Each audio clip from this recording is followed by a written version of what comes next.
Bago natin simulan ang kwentong ito, shoutout ko muna yung mga bago kong Warrior members na sina Zaiki Batang Samar, Iri Kelly, Jomar Sombilon, Josh Vector, Sendo Bongay, Priskil Kalalo, Mang Dadoy, Paul Miranda, Gfinity TV, Uno Rili, Bella Dablo, Juniel Formentera, Luis Catral, Mel Virtus, Joel Garven, at sa mga nag-renew ng badge na sina Joy Eusebio, Renz Lee, Dio Boyo, at kay Kisses Snowflakes. Maraming salamat po sa inyo. Simulan na natin to. Ang dalawang kwentong ito ay hango sa totoong buhay. Mga karanasan ito ng mga warrior member ko na si Miss Aboganda at si Mati. Unang karanasan kay Miss Aboganda. Magandang araw po, Pinuno. Tawagin niyo na lang po ako sa pangalang Isay, nickname ko. Ang kwento pong ito ay nangyari sa probinsya ng Samar noong taong 2004. Simulan na po natin. Taong 2001 noong lumipat kami sa Samar para doon manirahan. Lehitimo pong taga roon ang papa ko. Ang sariling lupa nito ay nasa bundok at malayo sa bayan. Sa nasabing bundok, matatagpuan ang mga pananim nila papa. Kaya't minabuti na naming doon na din magtayo ng tirahan. Ibang-iba sa lungsod ang pamumuhay doon. Walang kuryente at tanging gasera lang ang nagsisilbing ilaw namin. At dahil sa madilim tuwing gabi, kinakasanayan na ng aking mga magulang na tapusin na ang lahat ng mga gawain nila bago mag-alas 6 ng hapon. Madalas akong kwentuhan ni Papa bago kami matulog. Mga tungkol sa hindi maipaliwanag na mga nilalang. Pero hindi naman ako naniniwala doon. Di kalayuan sa tinitirhan namin, doon nakatira ang pinsan ng Papa ko. May 5 itong anak. At 2 sa mga ito ay maliliit pa. Isang 2 taon at isang 3 taong gulang. Madalas ako makipaglaro sa kanila habang abala ang aking mga magulang sa mga gawain sa bukid. Pero pagsapit ng alas 4, pinapauwi na ako. At kabilin-bilin na nila sa akin, wag na wag akong lalabas paglagpas ng alas 4 ng hapon. Halos 4 na taon na kami roon nung biglang may nangyaring hindi ko inaasahan. Isang gabi, bago kami matulog, nakarinig kami ng napakalakas na parang dumadahak ng plema. Yung tunog ganito.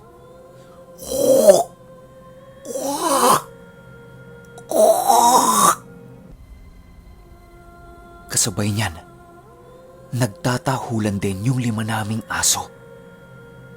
Sinabihan ni Papa si Mama na patayin ang gasera sa altar. Habang siya naman, kinukuha niya yung 2 niyang itak. Alam mo, Pinuno, yung 2 itak ng Papa ko na yon talagang napakatalas. Dahil araw-araw, tuwing alas 6, hinahasa niya ito. Ang sabi ng Papa ko sa amin, huwag muna kayo magsasalita o gumawa ng kahit na anong ingay. Medyo kinakabahan ako sa mga ikinikilos ni Papa. Parang biglang nag-iba ang ugali nito nang dahil lang sa narinig namin sa labas. Mga ilang minuto ang lumipas, nawala rin yung ingay na yon.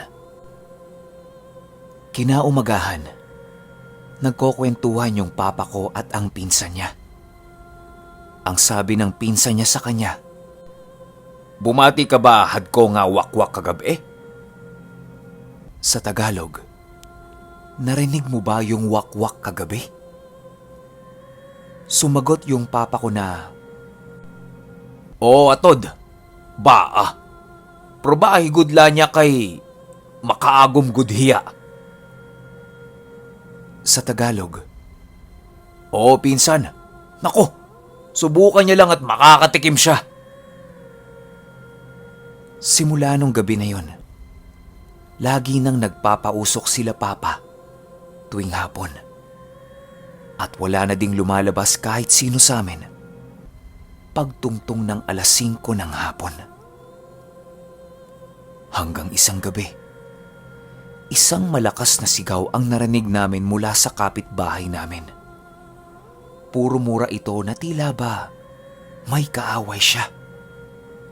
Bigla namang lumabas si papa, pero bili niya kay mama na siguraduhing isara ang lahat ng pinto at bintana. At kapag may kumatok, itanong kung sino bago ito buksan. Sinilip ko sa isang maliit na butas para makita ko kung ano ba ang nangyayari sa labas. Nakita ko na nagsinde ng malaking apoy ang pinsan ni papa, tapos sigaw ito ng sigaw na tila ba may hinahanap siya sa itaas. Rinig na rinig ko ang sinabi nito sa papa ko na sinira nun ang pawid na dingding nila at pilit na hinihila ang anak nitong 3 taong gulang. Mabuti na lang at nagising sila sa iyak nito at sa malakas na kaluskos. Nung nagising sila, hinila nila ito. Tila ba para silang nakikipag-agawan kasi meron ding humihila doon mula sa labas. Napakahigpit ng hawak nun sa anak nila. Tapos malakas. Halos buong hita na ng anak niya ang nasa labas ng dingding.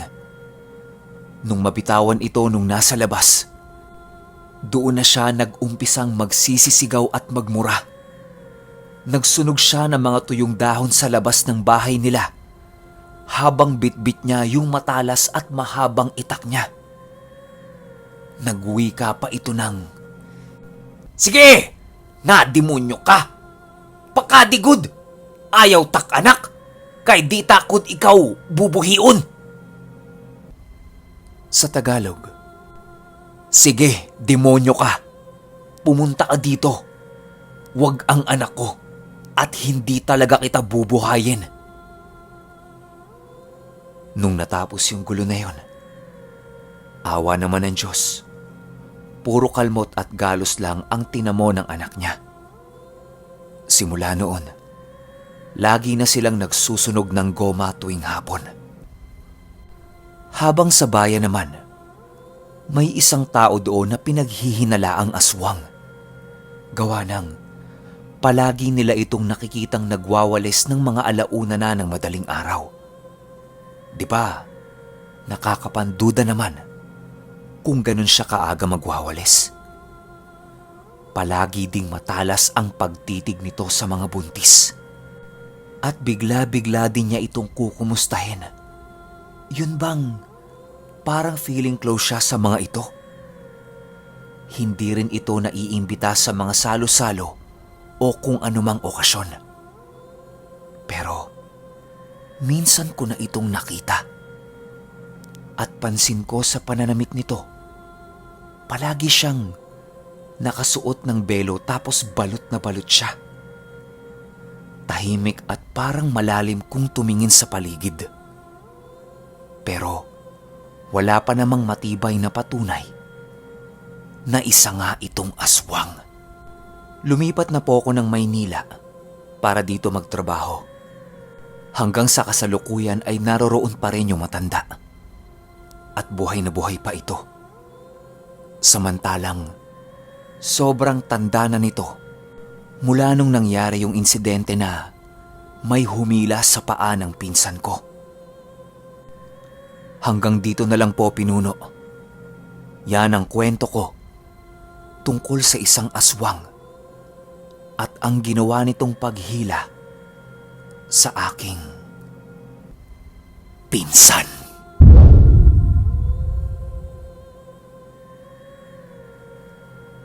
Ikalawang karanasan kay Mati.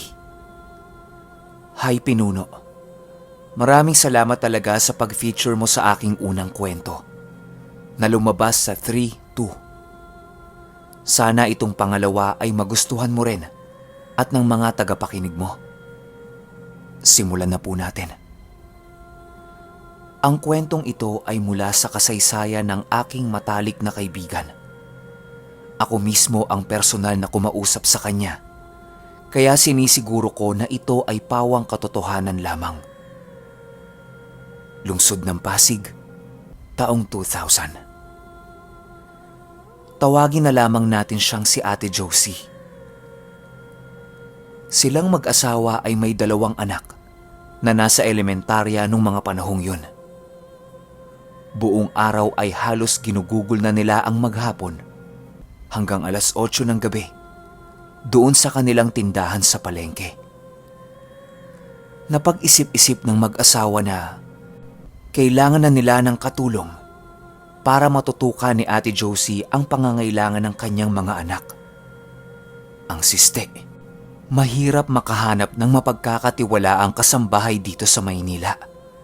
Nakakatakot ang mga bali-balitang hindi ka nais-nais na sangkot ang mga kasambahay. Kaya wala silang kinuhang kasambahay dito sa Maynila. Summer noon at nagkataong umuwi ang mag-anak ni Ate Josie sa Capiz. As usual, masaya ang bakasyon kasama ang mga kamag-anak nito. Sa gitna ng mga kumustahan, nabanggit ni Ate Josie sa kanyang kapatid ang tungkol sa paghahanap nito ng kasambahay. Dagli namang sinabi ng kanyang kapatid na maghahanap siya. Kinabukasan nga, may sinabi ang kapatid niya na merong interesadong magtrabaho sa Maynila.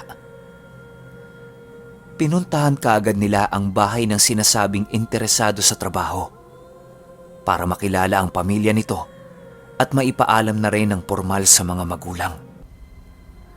Naging maayos naman ang usapan nila.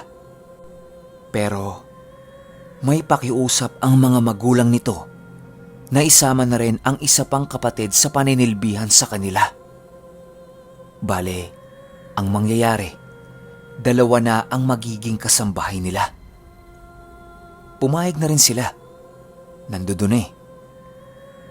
Sa madaling salita, nakauwi na sila pabalik sa Pasig kasama sina Maylene at Roditha na nasa mga edad 16 at 18 anyos.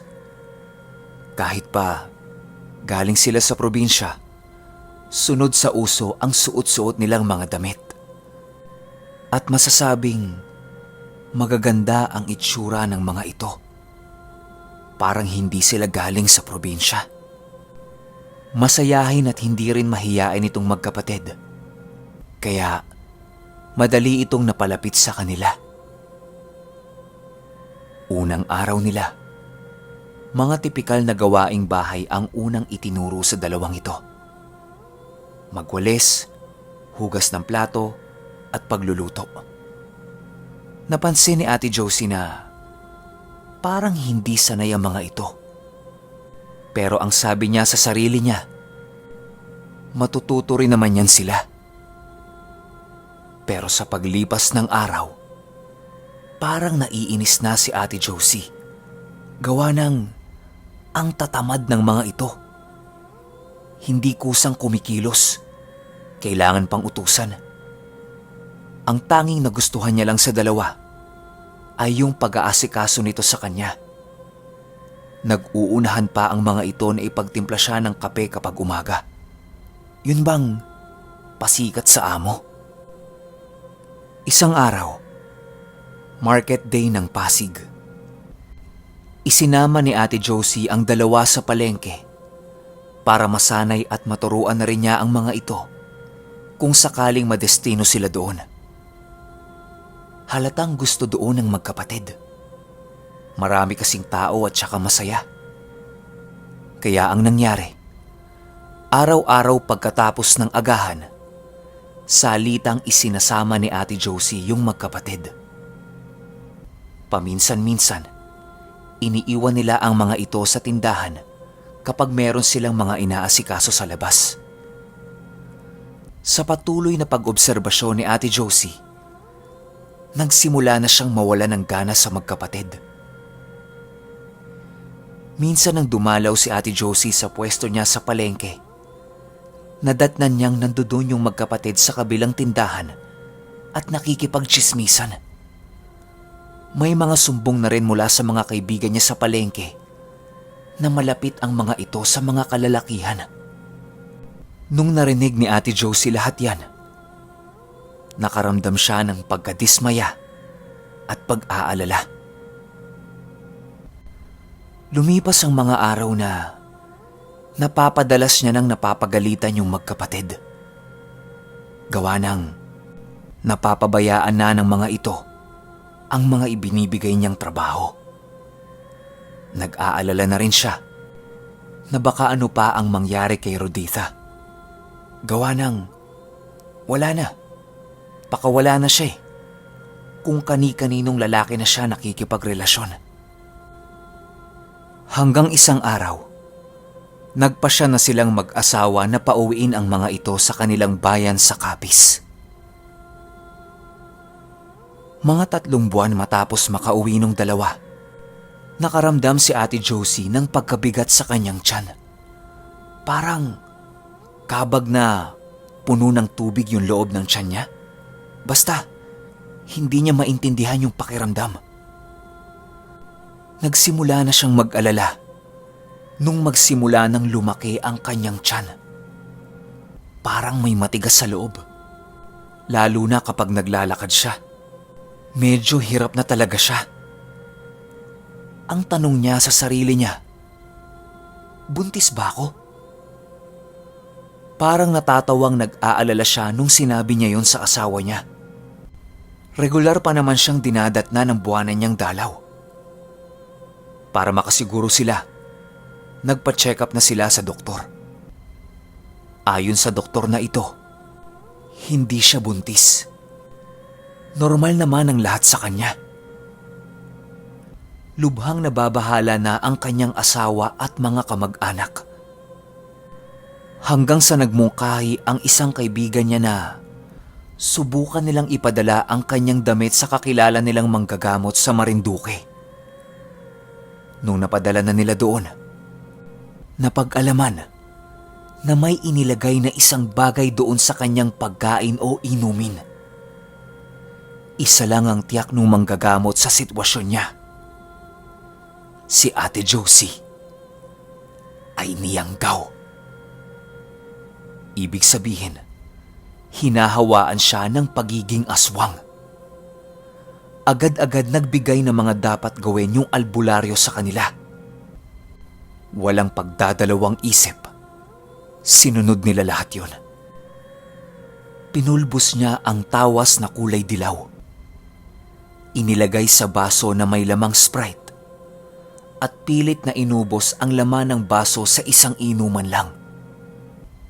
Ilang minuto lang ay nakaramdam ng pagsusuka itong si Ate Josie. Suka siya ng suka na halos wala na siyang mailalabas pa. Nandidilim na din ang kanyang paningin. Pero bago siya panawan ng ulirat, may naisuka siyang isang bagay na kasing laki ng hinlalaki ng daliri. Nung nailabas niya yon, sobrang ginhawa ang naramdaman ni Ate Josie. Dahan-dahan niyang kinuha yung bagay na yon. Kulay light brown. Tapos may kung anong bagay sa loob nun na napapalibutan ng parang jelly. Nang ipinakita niya sa asawa niya, ang sabi nito sa kanya, parang isang uri yon ng butike na nakabalot sa silikon.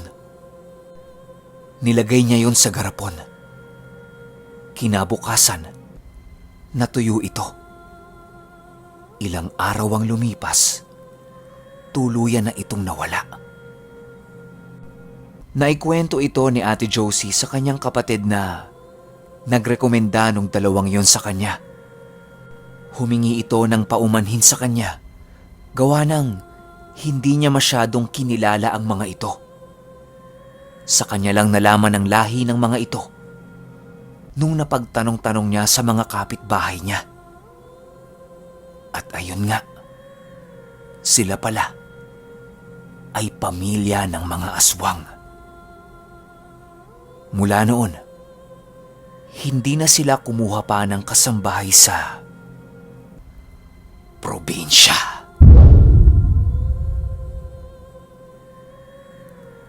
Okay, opinyon ko sa mga kwento. Wala akong masabi. Kasi alam niyo yon, yung pakiramdam na habang ini-edit ko siya, tsaka habang ninanarrate ko siya, ramdam na ramdam ko talaga na true story to. Kaya wala akong masabi sa dalawang kwento. Ang ganda. Yun lang dun sa una, yung nagwawalis kapag alauna ng madaling araw. Alam nyo, dun sa dati naming bahay sa Bacood, maraming ganyan eh. Nagwawalis ng alauna, alas 2, alas 3. Ang kaso lang, yung mga yon, palong-palo. Yung bang mga nakabatak, mga adik. Siguro si Manang, hindi ko masasabing palong-palo o adik. Baka ritual din yun ng mga aswang, no? Hindi ako sigurado. At saka dun sa pagkayanggaw kay Ate Josie, ganun pala yung itsura nun, no? Yung iba kasi, di ba, ibon na itim. Siguro yung kay Ate Josie, bata pa. Pero paglaki nun, ganun din siguro yung itsura, no? Pero kayo, anong opinyon ninyo sa dalawang kwento ng warriors ko? I-comment nyo lang sa baba. Yun lang. Hanggang sa susunod na kwento. Salamat.